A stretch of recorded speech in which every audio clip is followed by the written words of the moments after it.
नमस्कार। एक बार फिर से उपस्थित हूं आप सबके सामने गुरुवार के कार्यक्रम में विश्लेषण जन्म कुंडली का। इस कार्यक्रम के अंतर्गत आज जिनकी कुंडली लेकर के आया हूं, इनका नाम है लविश अग्रवाल। ये हैं 4 नवंबर 1998, 14:15 कोटा, राजस्थान।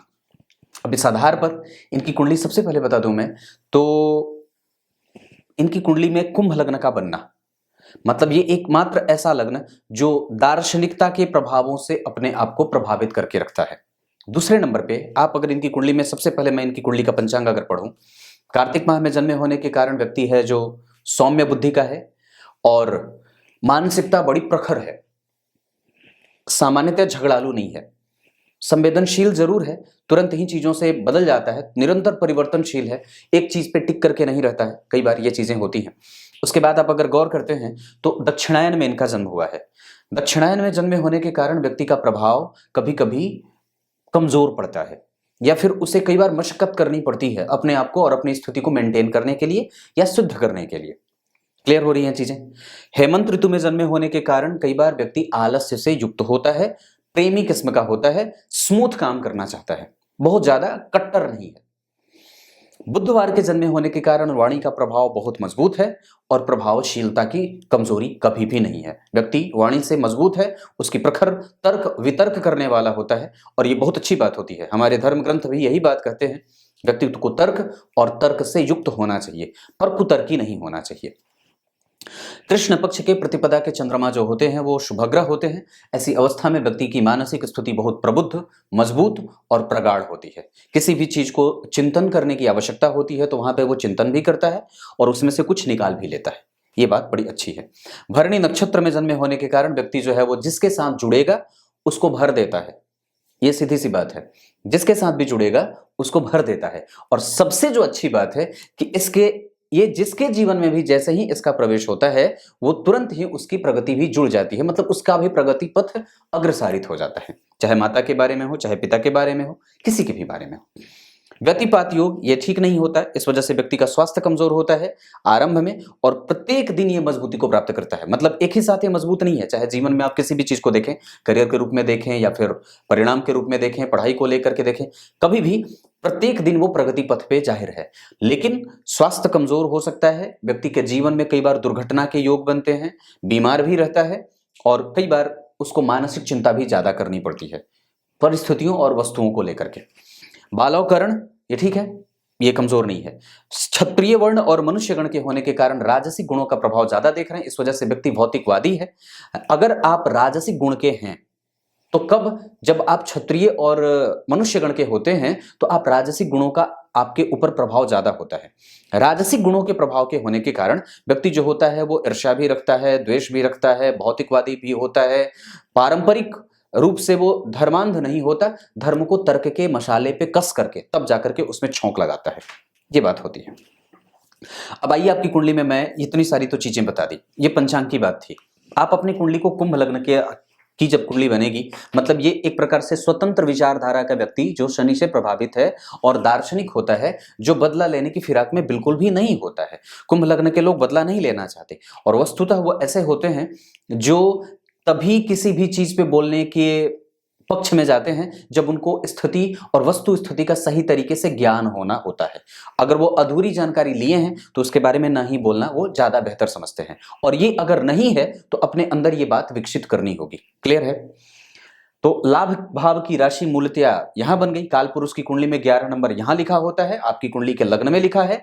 ये वस्तुतः 11 नंबर ये प्राप्त कराने की बात होती है, जहां से आपके जीवन में आप जो भी सोचते हैं, जो भी प्राप्त करना चाहते हैं वो आपको प्राप्त हो जाता है, और ये एक अच्छी बात होती है। ये कुंडलीय दृष्टिकोण से या ज्योतिष के दृष्टिकोण से ये एक बहुत ही परिपक्व बात हो जाती है और बहुत ही मजबूती वाली बात हो जाती है, जो कि अच्छी है। आपकी कुंडली में गुरु का संबंध केतु के साथ होना, राहु का मंगल के साथ होना, इसका मतलब है कि इन दोनों का प्रभाव आपके जीवन में तेजस्विता लाने का कर रहा है। यहाँ सिंह के राहु हैं, बहुत अच्छे नहीं होते, और मंगल जो है वो आपकी कुंडली में उनकी उच्च राशि का निर्माण जन्म कुंडली के 12वें भाव में हो रहा है। इनकी खुद की राशि जो है वो जन्म कुंडली के लग्न, तृतीय और दशम में हो रहा है। लग्न बोल दिया, क्षमा करें, तृतीय और दशम में हो रहा है। यहाँ के अधिपति होकर के अपने भाव से चतुर्थस्थ और इस भाव को पुनः मंगल जो है वो देख रहे हैं। इसका मतलब ये बात है कि अगर 11 नंबर की राशि लग्न में बनी, लग्न में गुरु बैठे जो कि स्वयं लाभ के अधिपति होते हैं इस कुंडली के लिए, यानी कि व्यक्ति के जीवन में प्राप्त तो वो सारी चीजें होंगी जो वो चाहता है। क्योंकि दशम स्थान में बुध बैठे हैं तो व्यक्ति वाणी से संबंधित काम करे, लड़े झगड़े, तर्क करे, वितर्क करे, अपने लाभ के बारे में सोचे, करियर को लेकर के बिल्कुल ही चपल होता है। और बुध दशम स्थान में, हालांकि एक बात बड़ी अद्भुत है, बता देता हूं। बुध कभी भी स्वतंत्र होकर के अकेले फल नहीं करते, मतलब अकेले वो जहां कहीं भी होते हैं तो उनका परिणाम कमजोर हो जाता है। लेकिन बुध अकेले लग्न में अगर अच्छे बैठे हों, मतलब लग्न में अगर बैठे हैं तो वो अच्छे परिणाम देते हैं। उसके अलावे वो कहीं पे भी अच्छे परिणाम नहीं करते। इसका मतलब है कि हमें हमारे दशम स्थान को मजबूती भी मिलनी चाहिए। इसका मतलब है कि आप करियर को लेकर के कभी भी कंफ्यूजन में नहीं रह सकते, उसकी चीजें स्पष्ट होनी चाहिए। आपकी कुंडली में बुध दशम स्थान में अकेले बैठे हैं और ये ठीक नहीं होगा। हमें हमारे करियर को लेकर के किसी भी तरीके का कंफ्यूजन नहीं रखना होगा। उस भाव का अधिपति मंगल उसे देख रहा है। मंगल और बुध का संयोग व्यक्ति को तार्किक बनाने के साथ साथ शिक्षकीय, तर्क करने वाला, तर्क के बल पर, तर्क की कसौटी पर कस करके किसी भी चीज को सिद्ध करने वाला बना देते हैं। इसका मतलब है कि मंगल का, राहु का बल यहाँ पे व्यक्ति को जहां खोजबीन करने वाला, रिसर्च माइंडसेट का रिसर्चर बना देता है। क्योंकि बुध अष्टम स्थान के अधिपति होकर के दशम में बैठे हैं। अष्टम स्थान खोजबीन और रिसर्च का होता है, पद का होता है। पद में घुसने से पहले, पद पर जाने से पहले व्यक्ति बहुत ही गरिमामय स्थिति में पहुंचने से पहले अपने आप को बहुत घिसता है, पिटता है, मजबूत करता है, अनुभव लेता है। तो ये चीजें होती हैं। इसका मतलब है कि अष्टम भाव का बल आपकी कुंडली के दशम स्थान को कहीं कहीं कमजोर भी करेगा और कंफ्यूजन में भी रखेगा। किसी भी चीज को बार बार पढ़ने की हिदायत देता हूं, बार बार पढ़ना होगा। एनालिसिस की प्रक्रिया बहुत मजबूत करनी होगी। मंगल है, आपके पास साहस देगा, आपके पास बल है, आपके पास क्षमता है। आप धैर्य से युक्त अपने आप को अगर बना करके रखेंगे तो निस्संदेह करियर कभी भी कमजोर नहीं है। गुरु राहु और केतु के संपर्क में है, हमेशा ही आपके ऊपर यह दबाव रहेगा कि आप धर्म का पालन करें, अपने से बड़ों का, बुजुर्ग का, अपने से छोटे बच्चों का, मंदिरों का, मठों का दर्शन करते रहें। ये चीज जीवन में हमेशा शामिल करते रहें। जहां कहीं भी मंदिर हो, जहां कहीं गाय दिख जाए, ब्राह्मण दिख जाए, उनका आशीर्वाद लेना चाहिए। क्योंकि गुरु के ऊपर राहु केतु का असर जब हो जाता है तो कई बार हमारे जीवन में नेगेटिव चीजें भी आने लगती हैं, या फिर कई बार हम नकारात्मक संपर्क में भी चले जाते हैं। हालांकि ऐसा नहीं होगा, क्योंकि लग्न में गुरु बैठे हैं तो अपना वो काम देते रहेंगे और वो करते रहेंगे। क्लियर है? क्योंकि केंद्र में गुरु बैठे, बुध भी बैठे, तो दो शुभग्रह बैठ गए। अब यहाँ पे वृश्चिक राशि के बुध जो बैठे हैं, जो मूलतः कहां बैठे हैं, वो बैठे हैं यहां।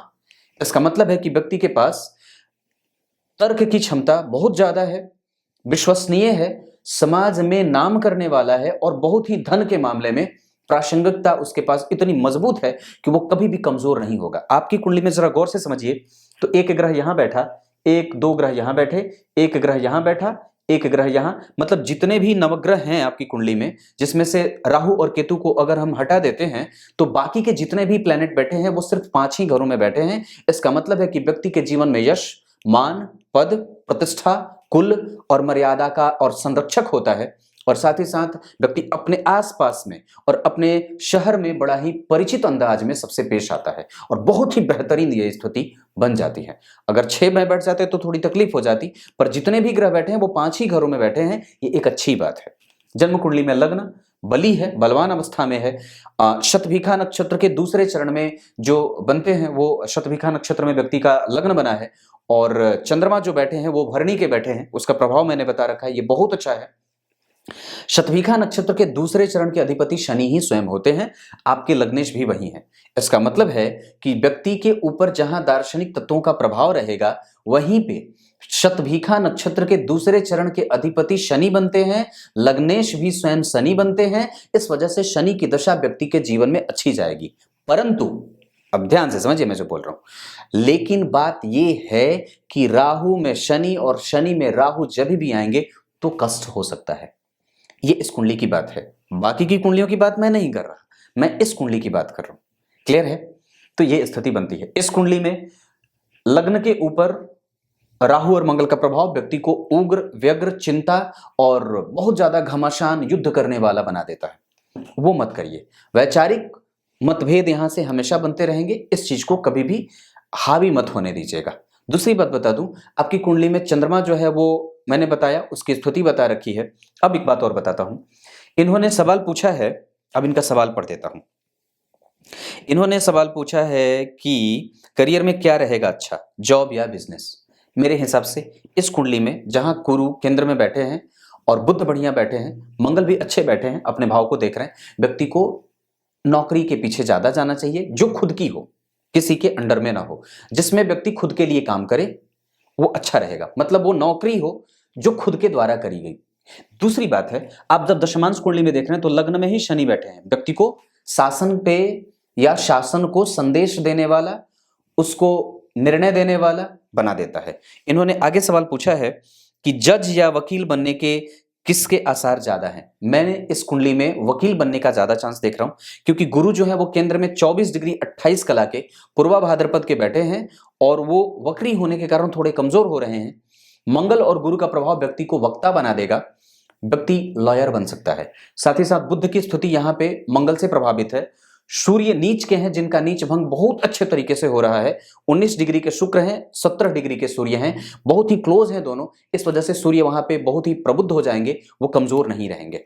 शुक्र स्वग्रही होकर के भाग्य का बल देंगे। इस वजह से गुरु और शुक्र का अनुभव व्यक्ति को उस दौड़ में जरूर रखेगा, पर इस जातक के लिए कई बार गुरु की प्रभाव की स्थिति कमजोर देख रहा हूं। लग्नेश कमजोर हो रहे हैं, लेकिन हालांकि उनका नीच भंग मंगल भी कर रहे हैं, परंतु वो राहु से प्रभावित है। हालांकि एक बात मैं क्लियर तरीके से कह दूं तो उसमें जब व्यक्ति जज बनने की भूमिका में होगा तो हो सकता है कि कई बार वो अंतिम स्थिति में जाए, जो कई बार संपूर्ण तरीके से वो न बन पाए, या पहुंचते पहुंचते व्यक्ति के रिटायरमेंट की अवस्था हो जाए। आरंभ में ही कई बार वो चीज नहीं मिलती है, मतलब मिल सकती है पर विलंब संभव है। गुरु का प्रभाव अगर मजबूत कर लेते हैं तो हो सकता है कि वो प्रभाव पहले लागू हो जाए या वो बात पहले मिल जाए। मंगल का प्रभाव आप गौर करिए तो मंगल नवांश कुंडली में इस भाव को देख रहे हैं अपनी 8वीं दृष्टि से। शनि, मंगल, राहु, केतु और गुरु का प्रभाव जब जन्म कुंडली के पंचम भाव पे, यहां भी त्रिकोण में, यहां केंद्र में, यहां पे जन्म कुंडली में जो गुरु बैठे हैं वो तुला के बैठ रहे हैं। ऐसी स्थिति में व्यक्ति के पास अनुभव बहुत अच्छा होगा, उसकी वाणी बहुत पवित्र होगी, तर्क करने वाली होगी और क्षमतावान होगी। इसका मतलब है कि व्यक्ति लॉ आदि के क्षेत्र में बहुत ही अच्छे तरीके से प्रोग्रेस कर सकता है, क्रिमिनल लॉयर बन सकता है। और साथ ही साथ जुडिशरी के क्षेत्र में आपने अगर सवाल पूछा है तो मैं उसके लिए बिल्कुल हाँ कहता हूं, आप निस्संदेह इस क्षेत्र में अपने बच्चे को भेज सकते हैं। इन्होंने पूछा है कि कॉम्पिटिटिव एग्जाम का कैसा रहेगा हिसाब। एक बात बताता हूं, प्रतियोगिता क्षेत्र के अधिपति शनि यहां से चतुर्थस्थ, ये अच्छी बात, लग्नेश के साथ बिल्कुल कर सकते हैं और करना भी होगा, और व्यक्ति करके आगे भी बढ़ा है, ये भी बात बता देता हूं। प्रतियोगिता करके प्रतियोगिता में रहा है, लड़ा है और विजेता भी बना है, ये भी बात है, क्योंकि कुंडली में यहाँ के अधिपति बिल्कुल अच्छे बैठे हैं। केंद्र में गुरु व्यक्ति को पदासीन, पदारूढ़ और पद पे रह करके निर्णय सुनाने वाला बना देंगे। साथ ही साथ शनि का नीच भंग होना और ऊपर से मंगल का प्रभाव जो कि दशम स्थान के अधिपति हैं, व्यक्ति तुरंत ही अपने पैरों पर खड़ा भी हो जाता है और तुरंत ही उसको किसी बड़े व्यक्ति का संग भी मिल जाता है, मतलब प्रैक्टिस करने वाला। जैसे ही व्यक्ति की अवस्था पूरी होगी या पढ़ाई पूरी होगी, उसके तुरंत ही बाद वो व्यक्ति अपने भाग्य के बल के कारण अपना प्रभाव विकसित कर लेता है, ये पक्की बात है। ये इनके इतने। मैरिज का क्या रहेगा, राहु और मंगल हैं, यहाँ के अधिपति सूर्य का नीच भंग हुआ है। व्यक्ति की पत्नी जो है वो कई बार धार्मिक होती हैं, उनके अपने दर्शन होते हैं, उनका अपना जीवन होता है, वो व्यवसायिक होती हैं। नेचर उनका जो होता है वो लाभ और हानि को परखने वाला होता है और तर्क के कसौटी पे रख करके किसी भी बात को, अपना अनुभव उनका एक अलग रहेगा जो हेल्दी डिस्कशन में आपके साथ उतर सकता है। ये एक अच्छी बात है। मतलब आप किसी ऐसे व्यक्ति को ना लाइए पत्नी बना करके जो बिल्कुल ही आपको गलत कहें तो गलत, सही कहें तो सही, ऐसा नहीं हो, जिसके पास अपने तर्क मौजूद हो और जो आपको सही रास्ता दिखा सके। एक ऐसी पत्नी के आने का योग आपकी कुंडली में है। आगे लिखा है, प्लीज इन्हीं प्रॉब्लम्स के फिर सॉल्यूशन क्या हो सकते हैं, प्लीज बताइएगा। देखिए एक बात बता देता हूं, आपकी कुंडली में मैं गुरु को थोड़ा सा कमजोर समझ रहा हूं, क्योंकि वक्री हो जाने से और शुक्र जो है वो अस्त हो रहे हैं। अब ध्यान से समझिएगा, कुंडली के 3 ग्रह शुक्र, शनि और बुध, ये अस्त होने के बावजूद भी परिणाम देते रहते हैं। ये बात हमेशा याद रखिएगा, शुक्र, बुध और शनि ये अस्त होने के बावजूद भी उतनी ही गति से अपने परिणाम देते रहते हैं।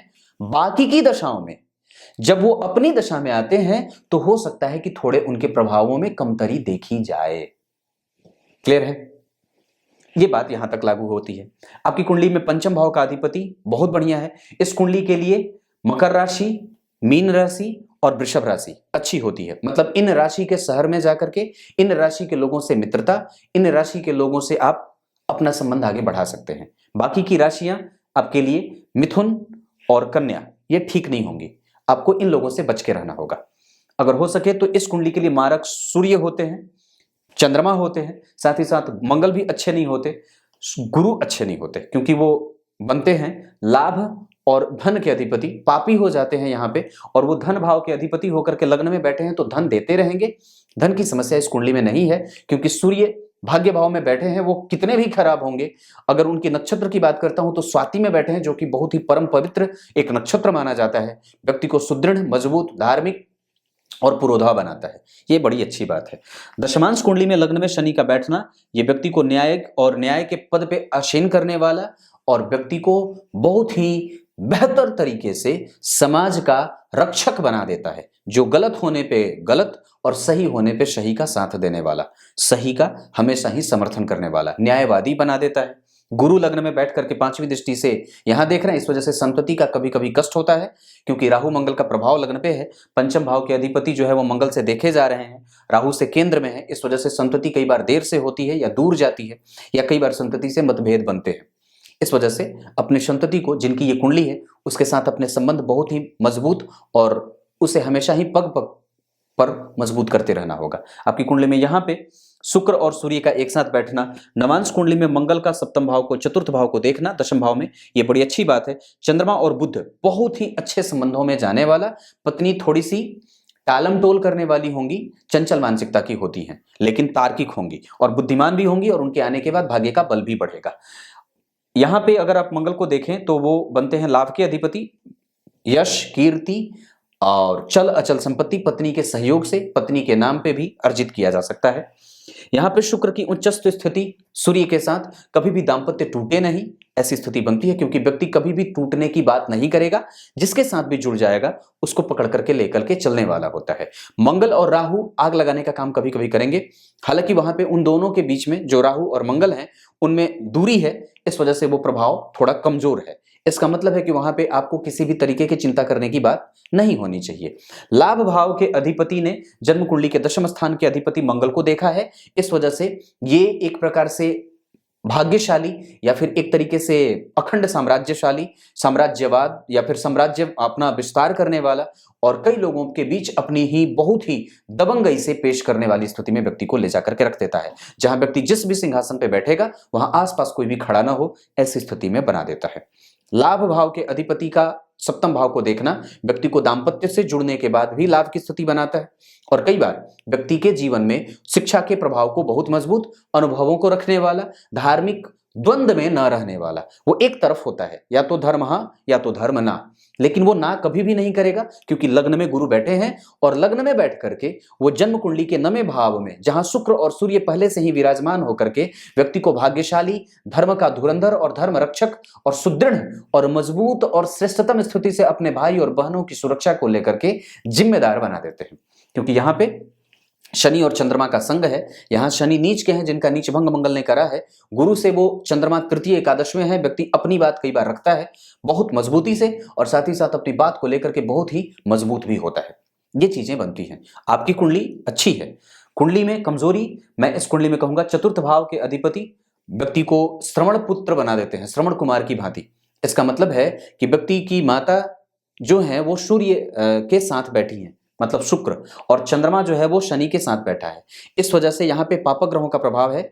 मैं ये बात कहूंगा कि व्यक्ति को अपने माता के साथ संबंधों को लेकर के हमेशा ही सजग होना चाहिए, उनके स्वास्थ्य को लेकर के, उनके साथ वर्ताव को लेकर के, उनकी चिंता को समझने को लेकर के हमेशा ही सजग रहने की बात है। पिता भाव के अधिपति पिता को देख रहे हैं, पिता बुध बैठे हैं वहां पे, ठीक है। पिता जो है वो परिस्थिति के हिसाब से बदल जाते हैं और अपना पक्ष रख लेते हैं, वो ठीक है, उसमें कोई कमजोरी नहीं है। ये बात इस भाव से केंद्र में गुरु का बैठना, व्यय भाव के अधिपति शनि जन्म कुंडली में नीच के हैं। इस वजह से ये एक अच्छी बात है कि जन्म कुंडली में जो लग्नेश है वो व्ययेश भी है और नीच का होकर के बैठा है चंद्रमा के साथ, जो कि जन्म कुंडली के रोगेश है। इसका मतलब है कि व्यक्ति को कई बार सर्दी, खांसी, जुकाम आदि की समस्या, या कई बार व्यक्ति का धन अटक जाता है। या जिस चीज को वो भरोसा में रखता है वही चीज कई बार उसे धोखा दे जाती है। अपने अंकों को लेकर के व्यक्ति को हमेशा ही सजग होना पड़ेगा। आप जिस शिक्षक पे बहुत ज्यादा भरोसा करते हैं, कई बार वही या उसी विषय में आपको अंक कम मिल जाता है, ये बात भी देख लेना चाहिए। ये आपकी कुंडली है। दशमांश कुंडली में अगर आप गौर करें तो दशम स्थान के अधिपति शनि यहाँ पे जन्म कुंडली में बैठ रहे हैं लग्न में। ये एक बहुत अच्छी बात है जो व्यक्ति को तुरंत ही अपने पैरों पर खड़ा होने का प्रेशर देती है, या व्यक्ति सोचता भी है कि मैं किसी के सहारे न बढ़ूं, अपने भरोसे बढ़ूं। लेकिन अगर उसमें कोई विलंब की बात बढ़ेगी तो राहु और केतु के कारण। यहाँ केतु जो है वो धनिष्ठा के बैठे हैं, जिसके अधिपति मंगल उसे देख रहे हैं। मंगल जो है वो पूर्वा फाल्गुनी के बैठे हैं, जो व्यक्ति के प्रभावों को, व्यक्ति के भाग्य के बल को वृद्धि देने वाले बन रहे हैं। मंगल की दशा आपकी कुंडली में अच्छी जाएगी, मेहनत करवाएगी, मशक्कत भी करवा सकती है, लेकिन करियर में उनका योगदान हमेशा रहेगा। आपकी कुंडली के आधार पर अगर मैं और भी अन्य चार्ट को देखना चाहूंगा तो उसमें मैं सूर्य को बलवान देख रहा हूं, सूर्य की दशा अच्छी जाएगी। मंगल की दशा संतति को कष्ट देने वाली कभी कभी हो सकती है। राहु में शनि की दशा मैंने बता रखी है, वो कई बार जब अंतर या प्रत्यंतर या महादशा या अंतर दशा में आएंगे तो मानसिक कष्ट या शारीरिक कष्ट, या कई बार व्यक्ति को बहुत ज्यादा हैक्टिक होना पड़ता है। चंद्रमा बहुत अच्छे हैं, लाइफ लॉन्ग ये व्यक्ति को शांत, बहुत अच्छी मानसिकता वाला, मन में कल छपट न रखने वाला, और दाम्पत्य को लेकर के और पत्नी के और माता के बीच के संबंधों को लेकर के बहुत ही अच्छे तरीके से बैलेंस बना करके, सेतु बना करके दोनों को साथ लेकर के चलने वाला होता है। ऐसी स्थिति बन रही है। व्यक्ति अपने अंडर में रख करके कई बार लोगों को खटाता है और साम्राज्य का विस्तार करता है, क्योंकि शुक्र यहां बैठे हैं। D60 चार्ट में भी शुक्र वहीं बैठे नजर आ रहे हैं, ये एक अच्छी बात है। व्यक्ति की कुंडली में धन आएगा, बचेगा, रहेगा और हमेशा अच्छी जगह पे खर्च होने की स्थिति भी है, और कई बार वो कुटुंब के ऊपर भी खर्च होते देख रहा हूं। मतलब व्यक्ति जो धन कमाएगा उसमें दूसरे लोगों की सहभागिता भी रहेगी और दूसरे लोगों पर व्यक्ति धन भी खर्च करेगा। ऐसी स्थिति बन, खाली अपने लिए नहीं सोचेगा, ऐसी बात। ये आपकी कुंडली है और आपके ये सवाल थे, मैंने उसको समेटने का प्रयास किया है। आपकी कुंडली में अगर मैं ग्रह की स्थिति के आधार पर बात करूं तो सूर्य नीच हैं, जिनका नीच भंग हुआ है। शनि नीच के हैं, जिनका नीच भंग हुआ है, और बहुत अच्छा नीच भंग हुआ है, उसमें परेशानी वाली कोई बात नहीं है। चंद्रमा जो है वो मेष राशि के बैठे हैं। मेष राशि के ऊपर ढैया और साढ़े साती का कोई प्रभाव नहीं है, लेकिन वो शत्रु के घर में बैठे हैं। राहु से प्रभावित हैं, शनि से प्रभावित हैं, सूर्य से प्रभावित हैं तो यश तो मिलेगा, शुक्र से प्रभावित हैं तो दाम्पत्य कभी भी खराब नहीं रहेगा, लेकिन उस पर राहु का प्रभाव है। इस वजह से व्यक्ति की मानसिकता कभी कभी प्रताड़ित होती है। व्यक्ति कभी कभी छोटी छोटी बात पे बहुत ही भयंकर क्रोध करता है, बहुत ही तुरंत उग्र हो जाता है और तुरंत ही झट से किसी को भी उत्तर दे देता है। ये आपके मन की बात है, ये आपके स्वभाव की बात है, क्योंकि चंद्रमा स्वभाव के लिए जाने जाते हैं। ये इमोशन को आपको जितनी जल्दी हो सके अपने आप उस पर काम करने की आवश्यकता है, और प्रतिक्रियावादी नहीं बनना है। कंट्रोल करिए, धैर्य रखिए, चीजों को स्टडी करने का काम करना चाहिए, उसको ध्यान से समझिए, एनालाइज करिए, तब जाकर के किसी निर्णय पे पहुंचिए। आप दार्शनिक हैं, आपके अंदर ये गुण होना चाहिए। मंगल जो है वो जन्म कुंडली में बहुत अच्छे हैं, उनको अनुभव की कमी है। आप और भी ज्यादा अगर हो सके तो किसी से जुड़ करके, अगर हो सके तो काम करने के पीछे और काम करने से पहले किसी बड़े लोग से संपर्क करके उनके साथ सीखने का प्रभाव जरूर विकसित करिएगा। बुध बढ़िया बैठा है लेकिन वृद्ध है, और गुरु मृतप्राय है। मैंने यही बात कही थी, इसी वजह से ये बात कही थी कि व्यक्ति जज बनने में कभी कभी मशक्कत हो सकती है, क्योंकि गुरु मृतप्राय है। नवांश कुंडली में भी गुरु जो है वो शुक्र के साथ, शुक्र की राशि में शनि के साथ जन्म कुंडली में बैठ रहे हैं, लग्नेश के साथ बैठे हैं। तो लग्न के अधिपति भी शनि, नवांश के अधिपति भी शनि, और दशमांश कुंडली में शनि लग्न में आ रहे हैं।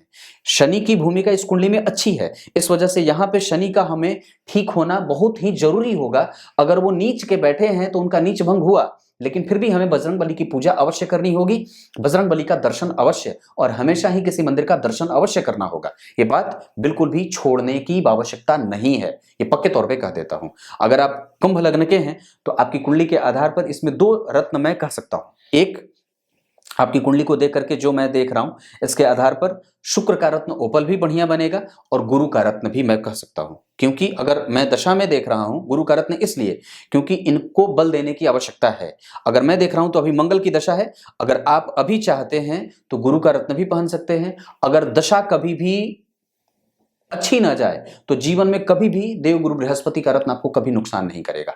वो मृतप्राय हैं, अगर हम उनको बल दे देंगे तो हमारा काम बन जाएगा। क्योंकि नवांश कुंडली में भी वो अष्टम भाव के अधिपति होकर के विपरीत राज्यों की स्थिति बना रहे हैं। दशमांश कुंडली में के बाद नवमांश कुंडली में भी वो जन्म कुंडली में 12वें के अधिपति होकर के केंद्र में आ रहे हैं। कुछ लोगों को ये बात अलग और उल्टी लगेगी, पर मैं जो चीज देख रहा हूं उसके आधार पर यह बात कर रहा हूं, क्योंकि व्यक्ति के पास जिस चीज की कमी है हमें उस चीज को मजबूत, मैं बजरंगबली को अगर कहूंगा तो वो ठीक रहेगी बात, लेकिन शनि जो है वो जन्म कुंडली में गौर करिए नीच है और जन्म कुंडली में उस पर राहु का प्रभाव है, लग्न को मंगल देख रहा है। इस कारण से एक तरीके से हमें एक शुभ ग्रह का प्रभाव अपने अंदर ज्यादा विकसित करने की आवश्यकता होगी, क्योंकि गुरु का प्रभाव सूर्य से प्रभावित होगा, शुक्र से प्रभावित है, गुरु का प्रभाव दो दो ग्रहों को प्रभावित करेगा। ऐसी स्थिति में हमें उस चीज का लाभ मिल सकता है, सूर्य का भी लाभ मिलेगा, शुक्र का भी लाभ मिलेगा, मंगल का भी लाभ हमें मिल जाएगा, बुध का भी लाभ मिल जाएगा। तो ऐसी स्थिति में कोई आवश्यक नहीं है कि अगर वो ग्रह कारक नहीं है या फिर आपकी कुंडली के लिए एक्टिव बहुत बढ़िया नहीं है तो हम उसे बल नहीं दे सकते।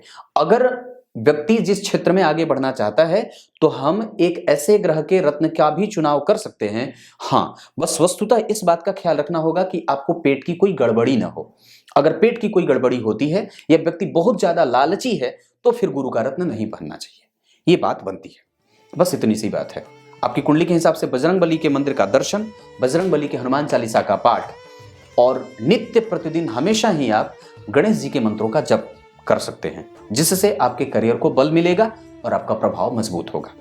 मैंने लगभग सारी चीजों को बताने का प्रयास किया है। तब तक के लिए बहुत बहुत नमस्कार।